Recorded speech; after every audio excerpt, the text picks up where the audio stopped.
Hi, I'm Megan. I'm Colin, and this is Pet Sitter Confessional, an open and honest discussion about life as a pet sitter. Brought to you by Time to Pet and Pet Sitters International.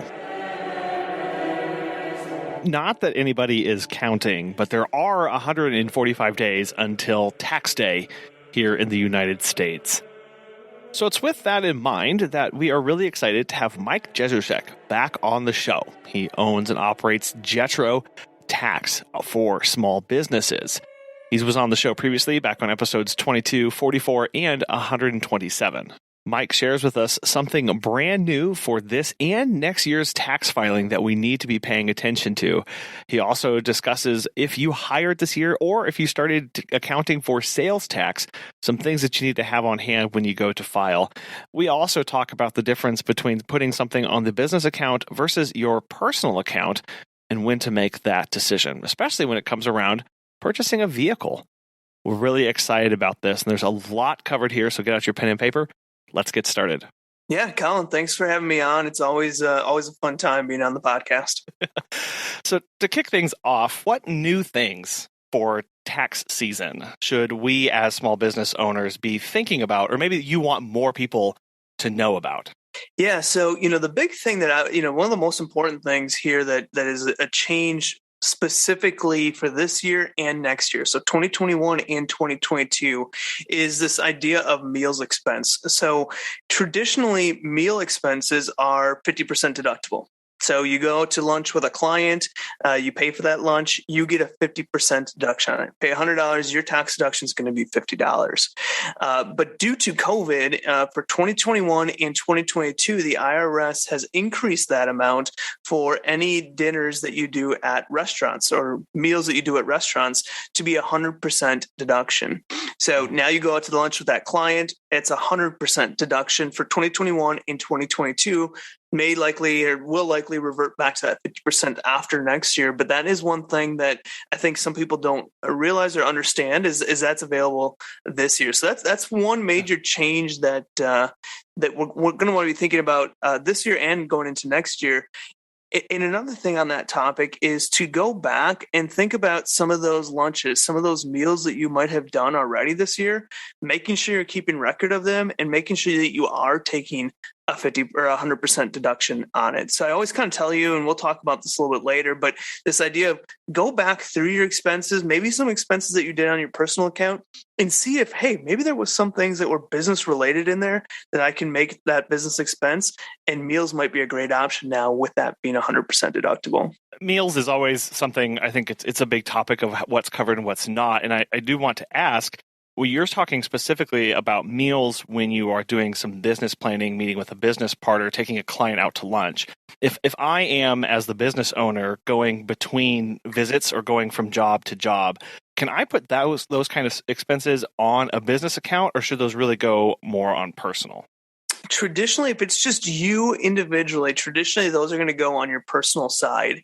Now, if you were traveling, like let's say you were overnight or you were traveling for a conference or something like that, that's a different story. That would be that would be deductible just as anyways. But if you're just going from, let's say you're going from your home office to a client that's 10 minutes down the road, and in between there, you're going to stop and pick up a sandwich and a drink, that's not going to be a tax deduction. But again, if you're traveling, if you're going further away, if you're meeting with a client or anybody else that it's actually a business meeting, that's the purpose of the meal, that's where the deduction comes. So that's kind of, think about that way. They don't want to think of meals that you're going to have to do as a personal person anyway. So like you can't just deduct your dinners every night because you're like, well, I'm a business owner, so I can deduct my dinners if it's not business related. And so that's kind of the idea behind that. You have to be traveling kind of farther ways away, or there has to be a business reason for that specific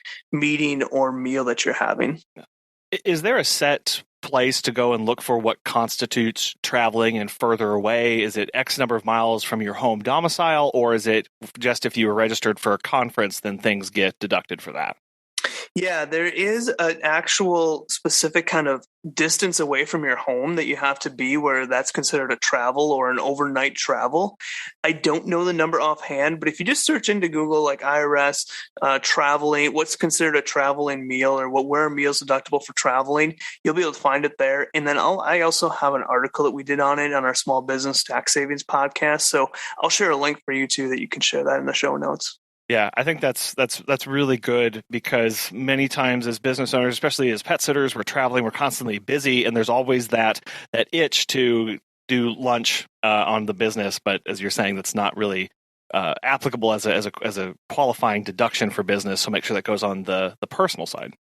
Mm-hmm. Well, and on that, we've used two words. We've used a business account and a personal account. It sounds pretty basic and pretty simple when it comes to starting and operating a business, but why is it so important to have those distinctions between my business and my personal life? Yeah, and that is so huge, and it's something that we see so many small business owners not do correctly. In the main reason that you want to have a separate business account from a personal bank account is simply for simplicity purposes. You can have a full record of everything that's going on in the business. It's not commingled with a bunch of other items.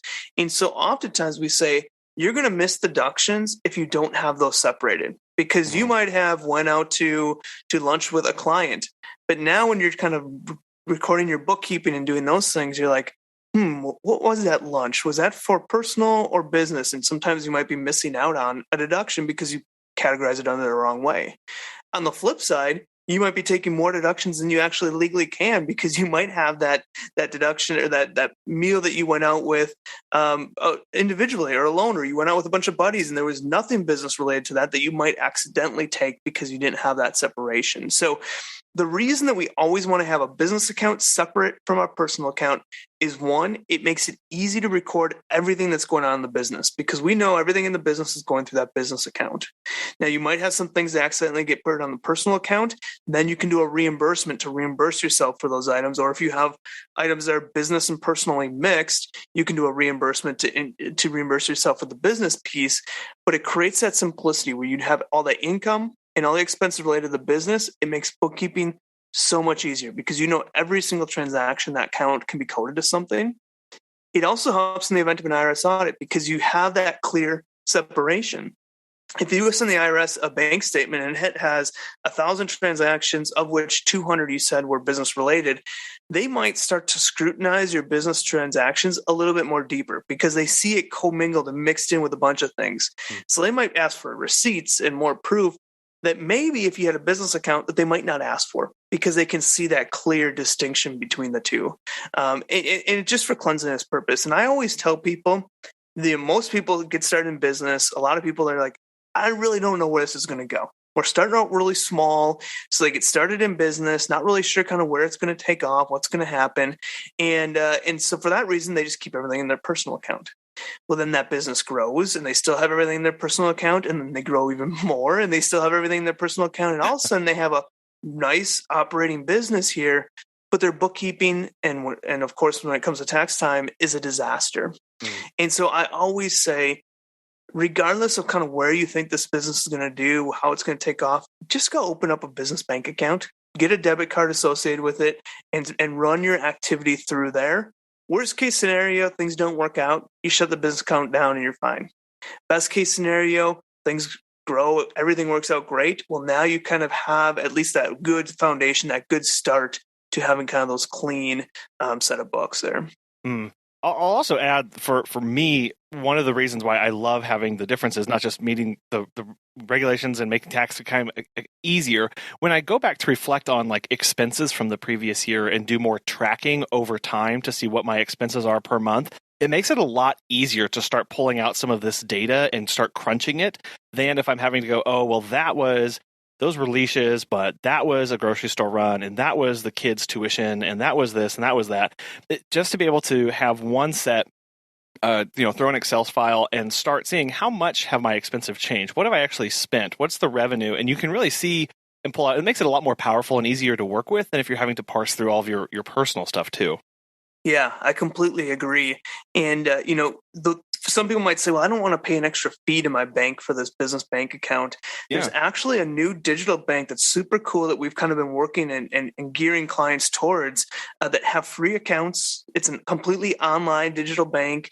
You can have multiple debit cards. You can have virtual credit cards.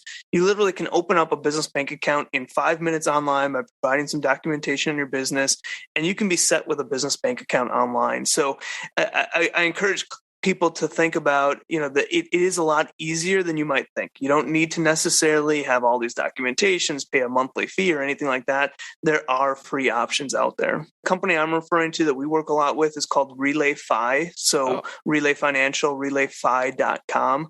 But it's very similar to Novo, same type of model, just a different bank. But yeah, sure. And there's a bunch of them out there. And honestly, it just makes it so much easier when you're trying to get access really quickly to a business bank account. I know people may have concerns about doing an online only and not having access to a physical location. I know the majority of those online only ones still have relationships where you can go into a physical location for another bank, still use their ATM and possibly be reimbursed for ATM fees, or still deposit checks, or still get cashier's checks through their network of physical bank locations. So you're not totally removed from having access to a lot of those services too. Yeah. And another thing I say is that you can start out with one of those just because it's super easy to get set up. It's free, no charge. And also, you if you have a great relationship with a local bank or something like that you're like, I would just rather feel more comfortable. Great. Well, now your business is performing well. You go open that bank account. But if I just don't want the idea of having to open a bank account to be what deters people from doing it. And that's where I think that these digital options are a great alternative, because there's really no excuse with those digital options because it is so easy to get set up. Yeah. But yeah, I mean, if someone has a relationship and they want that personal banker, of course, totally go to a bank that you feel comfortable with. But it just takes a little bit more to get a business bank account opened up in a live setting than what other options are. So I always just say there is no excuse to not have a business bank account because it only takes a couple minutes online to get one at least initially set up. Right now is the perfect time to do a year-end review, and one of those things we need to be assessing is our business software. Have you heard of Time to Pet? Dan from NYC Pooch has this to say. Time to Pet has been a total game changer for us. It's helped us streamline many aspects of our operation, from scheduling and communication to billing and customer management. We actually tested other pet sitting softwares in the past, but these other solutions were clunky and riddled with problems. Everything in Time to Pet has been so well thought out. It's intuitive, feature-rich, and it's always improving. If you think it's time to make a change, give Time to Pet a try. Listeners of our show can save 50% off your first 3 months by visiting timetopet.com/confession. And once we get those accounts set up, we have to start doing accounting and tracking the expenses in a particular model. And the two ones that are on a lot of forms, or when you go to file taxes, you're going to get asked about are whether you do cash accounting or accrual accounting. So what's the difference between those, and how do I know which one applies to me or not? Yeah, so cash basis accounting is essentially or bookkeeping, and we're kind of talking this area. Accounting and bookkeeping can be interchangeable, but cash basis accounting is basically that as money enters and leaves your bank account, that's when it gets recorded. So if it's November 1st or December 1st and you get a deposit that came in for some dog walking that you did, that's going to be income on December 1st when that money comes in. If you then go make an expense, pay a contractor that you might have on December 2nd, that's going to be an expense on December 2nd. So cash basis is really just kind of recording the activity as it's actually happening. Income is recorded when you receive it. Expenses are recorded when you make them, pay them. Now, accrual is going to be a little bit different. So accrual, you're going to have invoices and bills that you're tracking that activity. So let's say you did a dog walking in November. You're going to create an invoice, and you're actually going to report income or sales in November, regardless of when you get paid. So if you get paid in December, in January, if you get paid 2 years from now, with accrual accounting, you're going to already have recorded that activity in this November. So the accrual, how it works is as you earn that money, you show income as you earn it, not necessarily when you receive it. And expenses also are recorded when they occur, not necessarily when they're paid. So an example for that might be, let's say you buy a bunch of product or buy a bunch of activity, or you have a contractor that did work for you in November, but you didn't pay them till December. You're going to get that expense when that actual contractor worked, which was November, not necessarily when they got paid. So cash is a very easy to understand. It makes accounting and bookkeeping a lot easier. Accrual is going to be a little bit more accurate to reality because you're actually reporting income when it occurs and you're recording expenses when it occurs, regardless of when you receive it or when you make them. But obviously that comes with a little bit of complexities. So as far as which one's best for you or which one's best for business, that's going to be different for everybody. I would say, though, that for simplicity purposes, the majority of the businesses that we're talking with is going to be on a cash basis accounting. Most of those accrual basis are going to be large corporations. Maybe you have $1 million plus in revenue. They're going to just be a little bit more advanced, but they need more accurate or more information on the details of that type of activity. Now, there's also a software out there, whether you're using QuickBooks Online or Xero or something like that. There's ways that you can bounce between the two. So you can run a cash basis report, you can run an accrual basis report. So the reason that is available is that still, if you want to invoice your customers and you want to create bills to indicate who you owe money to, you can still do it in those accounting software and you can still get a reporting on cash basis, even though you're creating those invoices, creating those bills. But at the same time, you can toggle between the two. So, I would say that majority of the people that we're working with, majority of the business owners, small business owners, I always say, keep it simple. Let's make this easy. Let's not make this difficult. And I'm going to encourage cash basis for the majority of the time. But I will say that does not mean that you don't send invoices to customers. That does not mean that you're not going to track who you owe and when you owe it to them. Those are things that you can still do, even being on a cash basis. Yeah, I think that's good to know that there is that kind of third option hanging out there that you can do a hybrid model. It's because I know whenever I first look at this, it's like, oh, there are two. I must choose to run my business this way or only this way. But when any of us looking at our business is going, well, I kind of do a little bit of both, or maybe the majority of my business is cash, but I have some accrual stuff every now and then with how I'm invoicing or I'm being invoiced. So it is good to know that you can, using a software, or if it's not too complicated, probably just by yourself, have some idea, better understanding by running it both ways. Yeah, and really, you will have to make a choice when you file your taxes, which one you're going to report your taxes on. Right. But when you're using it for internal purposes, you can toggle between the two. And so that's where most people, we even have clients that are actually for reporting purposes and management purposes, they may be running their books on accrual. But for simplicity, when it comes to tax time, we're running it as cash. So the way that you do your bookkeeping on a day-to-day basis can be either or. It's just the one that you have to actually make a decision and be consistent with it is once you do your tax return, you kind of have to choose between the two.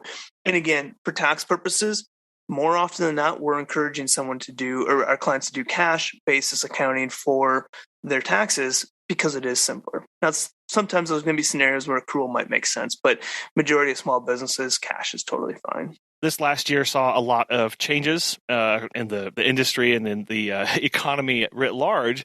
Many small businesses and pet care businesses hired for the first time. What does tax season look like for somebody who's just hired, and how do they make sure that it goes smoothly for them? Yeah, so I will say this with the assumption that if you're hiring employees, you're using some type of payroll type software. So obviously, when you bring on a worker, you can choose to pay them as a contractor or an employee, a W-2 employee. And you actually don't get to choose it necessarily, but the government kind of makes that decision, or at least sets guidelines of kind of what's going to direct you to that. But if you have a worker that comes on, let's say they choose their own hours, they tell you what their rate's going to be, they kind of control everything. They're just kind of subcontracting work through you. That's going to be typically what you call an independent contractor. You're not going to be, when you pay them, you're just sending them a check. You're not taking any taxes out or doing anything like that. For those individuals, you're going to want to make sure that you have a W-9 on file for them. And then you're going to want to make sure you send them a 1099 after the year's over. Now, those are going to be considered self-employed individuals because they're not employees of yours. They're just contractors of yours. So they're going to have to handle paying the taxes on it. They're basically taking that income that you send them and they're running their own business. They're going to have some of their own expenses. They're going to have to pay the taxes on it. And so if you have, the key distinction is first off, figuring out, is it a contractor or is it an employee? Because that's going to be a big impact on the decision that you make. But then once you have that figured out, then contractors, we have to send a 1099 to at the end of the year. It's just a very simple form that says how much you have paid to them. Now, on the flip side, employees, these are going to be people you have more control over. And so I think this is kind of more geared towards your question asked, is that this is going to be an employee. They're working for you. You're controlling their hours. You decide the rate for them. You might be supplying equipment and stuff for them to do their work. Again, I'm assuming that you're using a payroll software, which I would always recommend anyone that has employees to just pay the money to have a payroll software out there. But that payroll software is going to take care of filing your tax forms, making your tax payments, kind of doing all of that activity.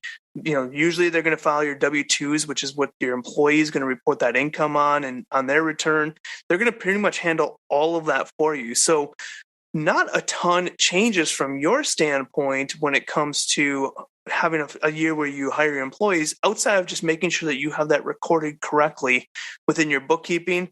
And then finally your tax return, making sure that you have that wages and salaries reported correctly on there, broken out from payroll taxes versus kind of what the gross was and things like that. Yeah. So that would be kind of the caveat. Now, if you ran payroll, but you haven't used a payroll company, that changes the story completely. Your end of year is going to be pretty hectic. There's going to be a lot of filings, and there's probably actually forms and filings and things that you might have already missed, depending on when you brought that employee on. Oh, well, it sounds like step one is make sure you understand the difference between an independent contractor and an employee, and then get software to make your life easier. Exactly. Yeah. That first one, if you're going to have employees, if you made the determination that yes, it's an employee, utilize the software out there. There's tons of them. We recommend a software called Gusto. They make just payroll so much easier, and they're relatively inexpensive for really a lot of work that they're doing, a lot of automation that they're doing on the back end that you don't even have to worry about. Yeah. If you're paying a contractor, if you say, nope, I've determined and read the rules, these are contractors, you might not need a software for that. That's a lot easier because you're just making the payment to them and filing a 1099 at year end. That's the only thing you need to do. You're not filing payroll tax forms. You're not paying taxes or anything like that. You're just making payments to the individual or company and filing a 1099 at year end. Let's talk about business taxes and health insurance. I know you've actually done a really very good series on this on your own podcast, the Tax Savings Podcast, about health insurance as a small business owner. So we're coming to the end of the year. What are my options for either deductions with health insurance or getting access to that if I'm looking to lower my tax burden going into tax season? Yeah. So, first off, if you're paying health insurance, you're self-employed paying health insurance premiums, those are 100% deductible. And so that's one thing that I want to make obvious to you, that again, if you're self-employed and you have health insurance premiums that you're paying, those are going to be 100% deductible, assuming they're not like under a spouse's plan or something like that. They're part of the self-employed plan. Now, how you deduct them is just going to change based on how you're operating or how you're set up. So if you're a single member LLC, a sole proprietor, a partnership, something like that, you're just going to report the self-employed health insurance deduction directly on your personal tax return. It's very easy. You're just filing when you file your personal tax return. If you're set up as an S corporation, it makes things a little bit more complex. So with an S corporation, you're required to run payroll to yourself as an owner of the company. And so with an S corporation, you're going to run that health insurance through the business. You're going to take a business deduction for that health insurance, that self-employed health insurance. Now, the key thing here is that whatever that amount is, you also need to add to your W-2 as an employee of your company. So let's say you have $10,000 in health insurance premiums and you're self-employed. If you're an S corporation, you're going to run that through the S corporation, get a $10,000 deduction. Then you're going to add $10,000 to your W-2 income for that self-employed health insurance premiums. Contact your payroll provider. They're going to know exactly where to add that and how to add it. And then you're going to get the deduction again on your personal tax return, just like a sole proprietorship and everyone else, for that $10,000. So they make you jump through hoops. You're taking a deduction, you're adding it to income, and then you're taking the deduction again. The net result is that you get a deduction for it, but there's just some hoops that you have to jump through. So just kind of as a recap, sole proprietorship, single member LLC, partnership, you're just taking on your personal tax return, self-employed health insurance deduction. With the S Corp, you have to take it as a deduction on the S Corp, add your W-2, and then you're going to get it again on your personal tax return. So it's another hoop to jump through. But the key thing is that if you're self-employed, you're paying for health insurance premiums, they are deductible 100%. And that's a key thing to know about. Even if you don't offer them to your employees, you still have 100% deduction for it. With one caveat. If you're on one of those Medi-Share sharing plans or like a Christian sharing plan that's actually not technically considered insurance, that would not qualify. So it has to be actual insurance plan, whether it's through the marketplace or wherever it might be, it has to be an actual insurance plan. If you're on a cost sharing one or ministry sharing plan, that would not be deductible because it's not considered actual insurance.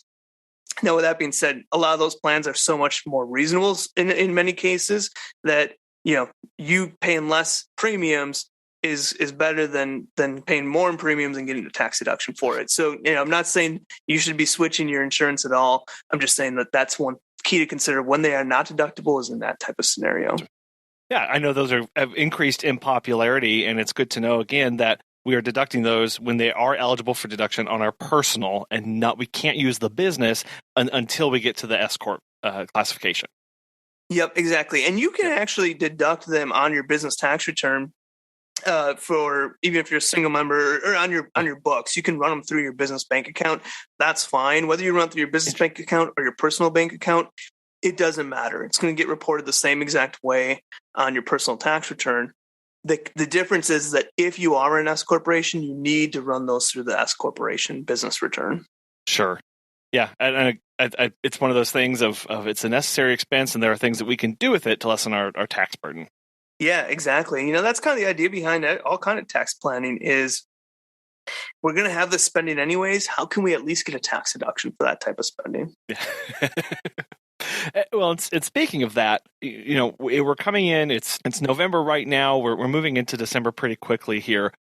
Am I running out of time to make big tax moves regarding things like retirement accounts? I know some of those can be deductible, some aren't. What can I do if I'm a solopreneur, single member LLC, or member LLC if I'm looking at going, maybe I should do something with retirement. I'm facing maybe a tax burden, or I made a lot more than I expected this year. Can I do something with retirement, or maybe investing as a way to lower my burden?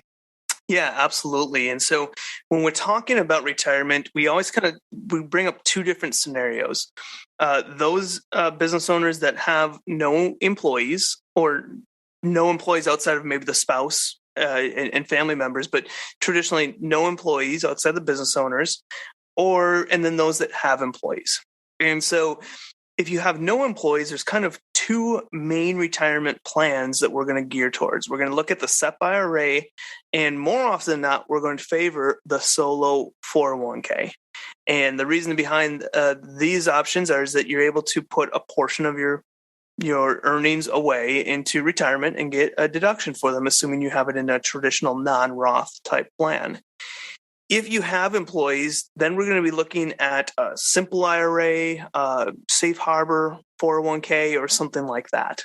So that's kind of the key distinguisher is, do we have employees? Yes. Okay. Then we're going to look at a simple IRA or a safe harbor 401k as a retirement vehicle. We have no employees. Now we're going to look at a SEP IRA or a solo 401k. Now, with SEP IRAs and solo 401ks, specifically for those with no employees, there is opportunities to fund them after the year is over, so you can make back payments on them, unless there's any kind of employer contribution. So if you're with a solo 401k and you're going to put money into it as an employee, and then you want your employer to match that, the employer portion should be made before year end, but the employee portion can be done before you file your tax return. So there is some leeway with the solo and the SEP IRA, but at the same time, a lot of times we encourage people that if you have the funds, just get done before year end. It makes the accounting for it a lot easier too. Well, so what are some of the limits on contributions of those? Do they have a max that I can deduct if I'm investing in them by the end of the year? Yeah, so the solo 401k has two pieces to it. You have the employee portion and the employer portion. The employee portion, you can contribute up to 19,500 in. So if you're running as an S corp as an example, you can contribute up to 19,500 into that, and then your employer can match up to 25% of your W-2 salary. So let's say you were making $100,000 as easy numbers. You could put 19,500 of that as an employee, and then your employer, which would be your business, could match or do a contribution of 25% of your salary, or an additional 25,000. So in that case, you're taking 19,500 plus 25,000. The max with that type of plan is 58,000 this year. So the max you could do with a solo 401k is 58,000. With the SEP IRA, it's a little bit different. With a SEP IRA, you are allowed to contribute 20%. If you're a sole proprietorship or a single member LLC, you can contribute up to 20% of your income. So you make $100,000, you can contribute $20,000. If you're a S corporation, you can contribute up to 25% of your income. So you take a salary of $100,000, you can contribute up to $25,000. And so the SEP IRA typically is going to be a little bit more limited because it's a percentage of your income, where with the solo 401k, you can contribute 19,500 no matter what, as long as you have that amount of income that you can contribute to it. So it creates the ability to take a more of a deduction with a solo 401k. But again, it just depends on how much money you want to put away. If you're looking to put away $5,000, we might not look at any of these plans, and we might just look at like a traditional IRA or something like that. But if you're looking to put a lot of money into retirement, that's where we start to look at some of these other plans. Right. And now I am a little curious about the distinction of why there are differences in what I can use if I have employees versus if I don't. Is that just because of the business structure, or is that because of income levels or things like that? Yeah, so you technically can use all these plans with you if you have employees. The reason that we typically, if you have employees, would not want to offer or would not traditionally offer a SEP IRA or a solo is because if you're really trying to max out your retirement and say you're doing a 25% match or a 20%, from a SEP IRA or something like that, whatever you do for yourself, you have to offer to your employees. And so, you might not want to contribute 25% of your employees, all of your employees' earnings into a retirement plan, because that's additional cost for you as the employer. So that's why, traditionally a SEP IRA solo, they're easier plans, and they allow you as the business owner to really kind of max out a retirement that you might not want to do for all of your employees necessarily.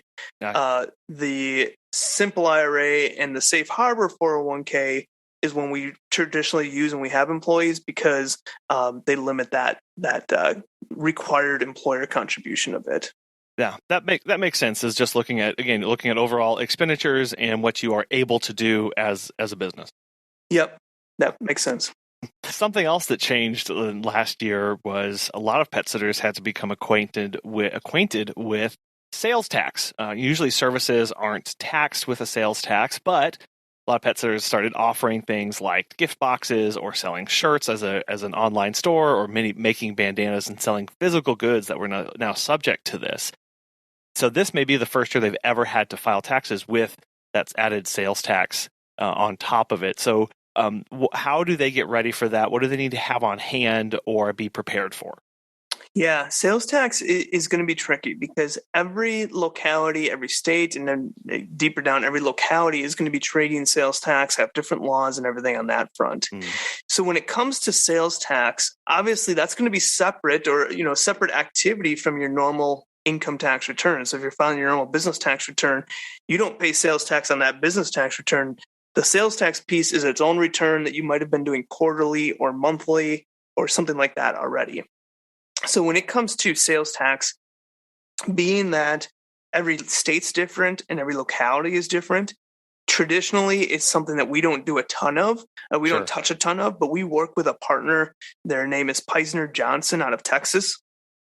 All they do is handle sales tax.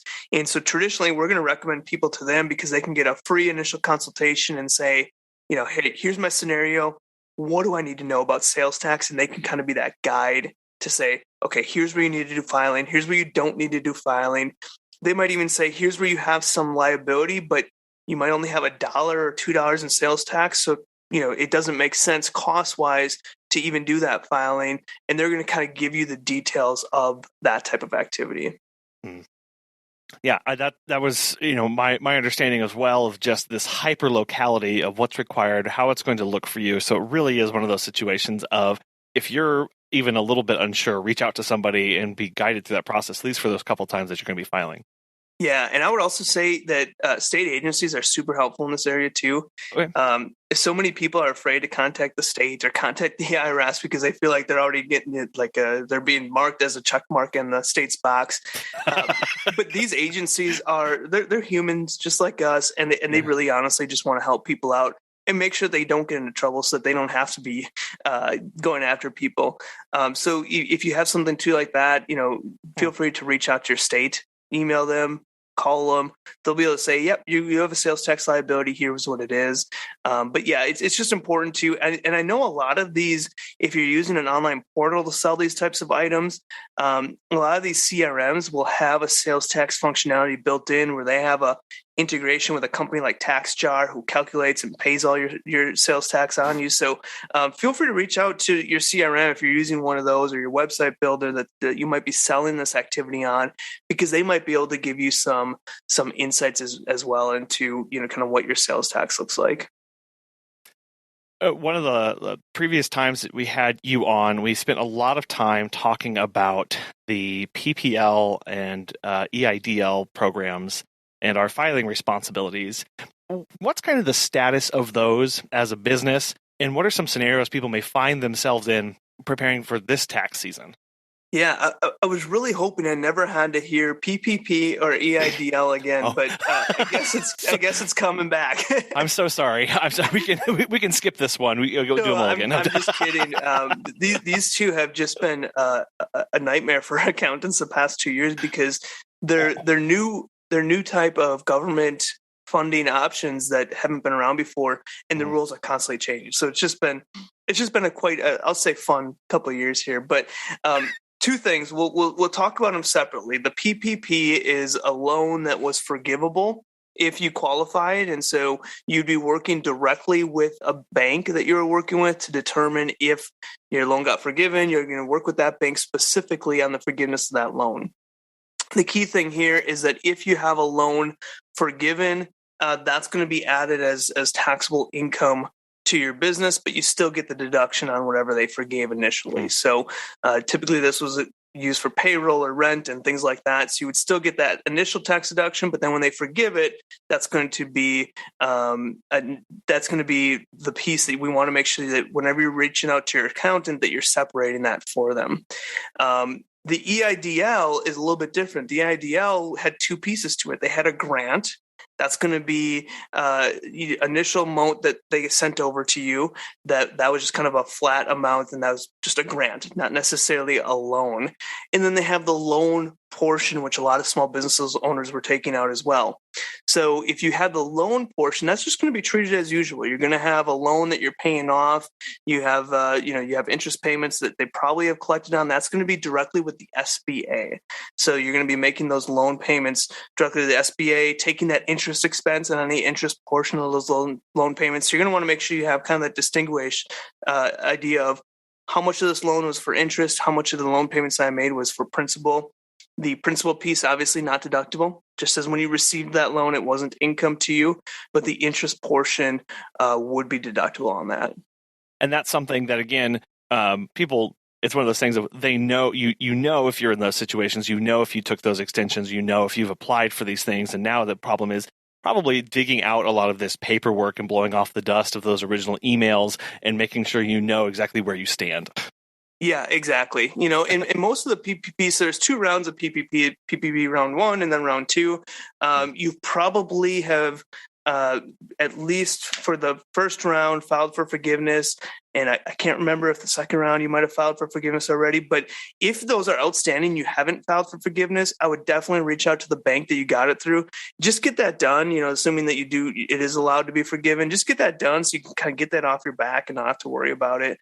And then the EIDL, if you have a loan out there, obviously you're going to want to include that loan on your balance sheet of your accounting and bookkeeping. So if you have a loan, just make sure that you kind of have that recorded of kind of how much EIDL loan did you get? You probably have already started to make payments on it, but what does that look like as well? And making sure you're recording that properly. Have you been in touch with how long processing times have been? I know initially it seemed like they were taking forever. Do you know if they're being able to be worked through the system a lot faster these days? Yeah, I think now, everyone's kind of got a system in place. The SBA site's not overloaded. So from what I'm seeing, the forgiveness on the PPPs are definitely going a lot quicker now. And it's a much easier process. It's been ironed out. But there might still be banks that are a little bit slower. Maybe they didn't do as many. So, just kind of continue to monitor that. But I would definitely start reaching out to your banker on the forgiveness piece just to get that out of the way. Then you don't have to worry about any deadlines you're hitting or anything like that. Sure. One big business expense that I know pet sitters specifically look at is their vehicle, gas, and mileage. And I wanted to ask you about whether I, as a business owner, can buy a vehicle through my business, and then really what the limitations are for use of that vehicle and how I make that work for me. Yeah, absolutely. And this is a great opportunity to get a big deduction to offset a bunch of your income is purchasing a vehicle. And you can definitely purchase a vehicle within your business, by your business. The biggest thing that I always talk to clients first about, my first question is this a 100% business vehicle or not? If it's a 100% business vehicle, run it through the business. That's totally fine. You can even own it personally, and we could talk about what that looks like as far as how that works to get that deduction. Yeah. But if it's a 100% business vehicle, having that through the business is totally fine. If you have a vehicle that's business and personal mix, we want to probably buy that one personally and then just reimburse yourself for the business portion or get a deduction just for the business portion. Reason being is that if we run it through the business, but it's say 70% business, 30% personal, now we kind of have to back out that personal activity from that vehicle. And that just can be a little bit more complex, a little bit more cloudy than just say reimbursing yourself for the business portion of that vehicle. When we have a vehicle, we really have two options on how we record the expenses for it. We have the mileage deduction, which is just simply you take whatever your business mileage is and you get the mileage deduction rate for that. Very simple, very easy, just making sure you're tracking everything. If you're in the mileage, you can own it personally. It doesn't matter. You're just going to get that mileage deduction as a reimbursement. If you use the actual method, now we're taking, okay, what is the maintenance on this? What is the full gas price on this? What is interest on any loan? You're taking depreciation for the vehicle. And so you're going through a lot of more steps when you look at it through this method, but sometimes you're going to get a bigger deduction depending on what type of vehicle you have, what's the age of the vehicle, how many miles you're putting on. So that's really kind of the determination is first decide, am I just going to do mileage on that? This is simple. This is easy. It's a flat rate. Or am I going to do actual on this? I'm going to record every single expense related to this vehicle and then take my business portion on that. Yeah. Traditionally, for people that are running high miles, and this is just kind of a general rule of thumb, if you have a lot of mileage over the long run is probably going to give you a better deduction. But if you have a super expensive car, that's going to change the theory on that a little bit potentially. Yeah, I can imagine different scenarios with pet sitters and how they're running and operating their business. I know some go around and they have vans that they collect dogs in to go take on group walks or go transport them around. That sounds like a scenario where actually purchasing that vehicle that's set up for that very specific situation, run that through the business to have it buy it versus somebody who's just driving their car from place to place and also stopping for lunch and going to pick up kids and using it for family things. That would not be a good situation, is what I'm understanding here, to run to have the business buy that particular vehicle. Exactly. Typically I would say if you have a business and personal mixed vehicle, you're better off owning it personal and taking the reimbursement for the business use of that vehicle. If it's 100% business use, then you're fine running it through the business, and that makes it easier enough for you. Sure. The other key thing about vehicle, which kind of plays with a home office, is that, traditionally, if you go from your home to a place of work, so let's say you go from your home to an office or your home to a client, that's considered a commute because you're commuting to where you're working to. That is not deductible business mileage. But the beauty behind pairing mileage or vehicle expenses with a home office is now your commute is from your bedroom to your home office. And anytime you leave your house for business related items, you're going from an office to another office or an office to a client. Now that is deductible mileage. So a lot of people say, well, I don't want to take the home office. It's not that big of a deduction. I feel like it's risky, which it's not, by the way, but I feel like it's risky, so I'm not going to take it. But then when I say that, I'm like, well, the home office might be a small deduction, but it can be a decent deduction. But by not having a home office, we're also missing out on some mileage because now we're going to have more commuting mileage than, say, deductible business miles. Mm. And that's really key is whenever we look at the holistic approach here of how we're actually operating and really optimizing these tax advantages, that's where you see a lot of payoff and compounding of benefit to you and your business. Yeah, absolutely. Pet sitters, yes, you. Are you looking for easy to access online trainings? Ones that will help you build confidence, offer superior care, and gain certificates that you can show potential clients? At Pet Sitters International, they offer online courses that allow new and veteran pet sitters alike to save time and money and learn at your own pace, wherever you go.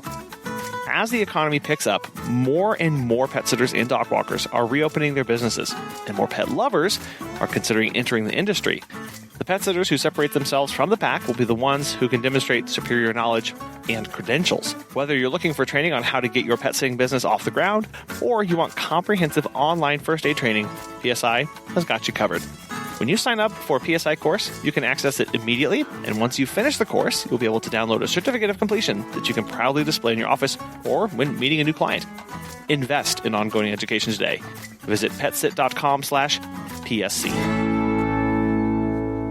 When it comes to insuring that vehicle, if it's bought through the business or my personal, how do I go about purchasing that insurance? Do I have to buy that through the business, or am I able to do that and still keep that business vehicle on my personal insurance? Yeah, that's a great question, and funny because I just went through this with my father-in-law that he bought a vehicle for his business. If you buy the vehicle through the business via the business title, it's titled to the business. The insurance would have to be titled by the business, which means you're going to have a commercial type insurance policy for that vehicle. If you buy it personally, you can obviously put it on your personal insurance. So a lot of times, even if it's 100% business use, we'll see clients that purchase everything personally, and then they just reimburse themselves from the business through an accountable plan for the business use of that vehicle, even if it's 100%.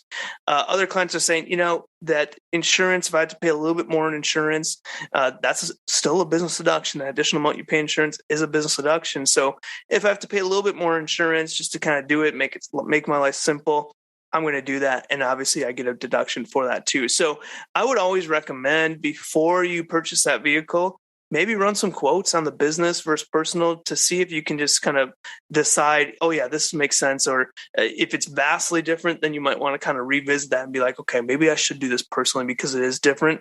Sometimes it's very little difference. Sometimes it's more. Kind of just depends on your industry, type of vehicle you have, and things like that. But the key thing to think about there is that if it's titled in the business, insurance is with the business. I see. Something that you've talked a lot about throughout our entire discussion is looking at whether you can run it through the business first or do personal and then being reimbursed through the business and take that deduction. In general, do you have a philosophy or an approach where you typically like one method over the other, seeing the business try and cover all the costs and not touch the personal account versus the method of having the personal account absorb, to pay some of those things and being reimbursed through the business? Do you feel like one is better or worse than the other, or is it really just truly situational and dependent on everybody's case? Yeah. So what we typically say as a general guideline is if it's 100% business, run it through the business. And this is just going for like any type of expense, not just vehicles are a little bit different because you have that insurance piece that pops in there to complicate a little bit. But let's just look at spending overall. If it's 100% business, run that through the business bank account. That's very easy. If it's business and personal mix, traditionally we're going to say run it personally and reimburse yourself for the business portion. Sure. So as an example of this might be a home office. Your home office might be 100 square feet out of 1,000 square feet. So we're going to run that personally, but we're going to get reimbursed from the business for the business purpose of it. A cell phone bill. Maybe you have a cell phone bill that's not 100% business. We're going to say, let's run that through your personal account, but let's reimburse or use at least a portion of that as a business expense. And so that's kind of the theory that we use. 100% business, run that through the business bank account. Business and personal mix, typically we're going to say, let's run that personally and let's reimburse ourselves for the business portion of that. We started off talking about some big changes or something new for this tax season. Wanted to get your thoughts on deductions that either you love to see people take, or maybe a lot of people miss and take advantage of for their business. Yeah, this is one topic that I'm very passionate about. And when we talk about tax savings, most of my passion is saying, how can I inform business owners of the tax saving potential that is out there to make sure that they pay the least amount in taxes as legally possible. So many business owners think tax savings are for millionaires. Completely untrue. Majority of tax savings that millionaires are using, someone making $20,000 a year could implement. Now, of course, there's some advanced tax planning. There's some crazy stuff out there that more wealthy individuals might be using, but some of the core fundamental tax saving strategies can be used at any income level. And one that is extremely simple, extremely easy to understand, extremely safe, but I see people look over and forget about most often is maximizing deductions. So the best way that I can say this is, the best way I can describe this is to think about after-tax dollars and pre-tax dollars. So the example of this is, let's say you're a W-2 employee. You work for somebody else. You make a gross amount of wages. They take all these taxes out, and you get a check with whatever is left after taxes are taken out. That's called after-tax dollars. So now you take that after-tax dollars, you go and buy various different things, you pay for your living and everything else. That's all spending that's been done after the funds have already been taxed. As a business owner, we get our sales or our revenue from our business. We have all these expenses that we put into our business, and whatever's left over is what we get taxed on. And so I always want to be encouraging business owners to think about, what are we doing with our everyday spending? How can we move some of that spending that we're going to do no matter what into find a business purpose for it, move it into the business, and now turn an after-tax dollar into a pre-tax dollar? And this is where we start to get creative. This is where we want to be thinking about these types of items. A lot of times I look at this could be things like hiring your kids in your business. You're going to be paying for basketball camps. You're going to be paying for these various things for your children anyways. What if you could find a way to hire them in your business, pay them a reasonable rate for some work that they can do within your business?